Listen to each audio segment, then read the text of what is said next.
اس وقت دنیا بھر میں معاشی حالات بہت کمزور سے کمزور ہوتے جا رہے ہیں۔ رزق کی تنگی کا بہت ساروں کو سامنا ہے۔ بہت کم لوگ ہیں جنہیں زندگی کا سکون میسر ہے۔ آئیں میں آپ کو خوشحال زندگی اور رزق میں برکت کا ایک نسخہ بتاتا ہوں۔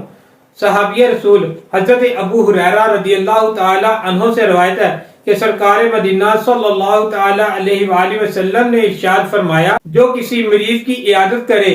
یا اللہ پاک کی رضا کے لیے اپنے دینی بھائی کی زیارت کرنے کے لیے جائے تو ایک اعلان کرنے والا اعلان کرتے ہوئے کہتا ہے، تو پاک ہوا، تیرا چلنا پاک، اور اس چلنے کی برکت سے تو نے جنت میں گھر پا لیا۔ مسلمانوں کے چوتھے خلیفہ حضرت علی رضی اللہ تعالی عنہ سے روایت ہے، سرکار دو عالم صلی اللہ تعالی علیہ وآلہ وسلم نے ارشاد فرمایا، جب مسلمان اپنے مسلمان بھائی کی عیادت کرتا ہے تو وہ مریض کے پاس بیٹھنے تک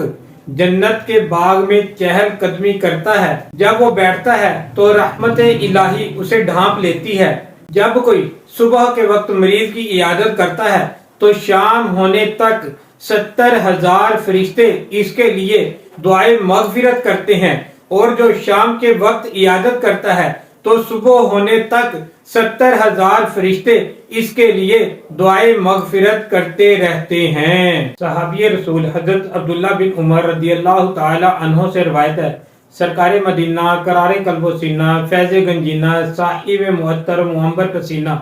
صلی اللہ تعالی علیہ وآلہ وسلم نے ارشاد فرمایا، جس نے مریض کی عیادت کی اللہ پاک اس پر 75,000 فرشتوں کے ذریعے سایہ فرمائے گا، یعنی گھر سے نکلنے سے لے کر گھر واپس آنے تک اس کے ہر قدم اٹھانے پر اس کے لیے ایک نیکی لکھی جائے گی، ہر قدم رکھنے پر اس کا ایک گناہ مٹا دیا جائے گا اور ایک درجہ بلند کر دیا جائے گا، یہاں تک کہ وہ اپنی جگہ پر بیٹھ جائے۔ جب وہ مریض کے ساتھ بیٹھے گا تو رحمت اسے ڈھانپ لے گی اور اپنے گھر واپس آنے تک اسے رحمت ڈھانپے رکھے گی۔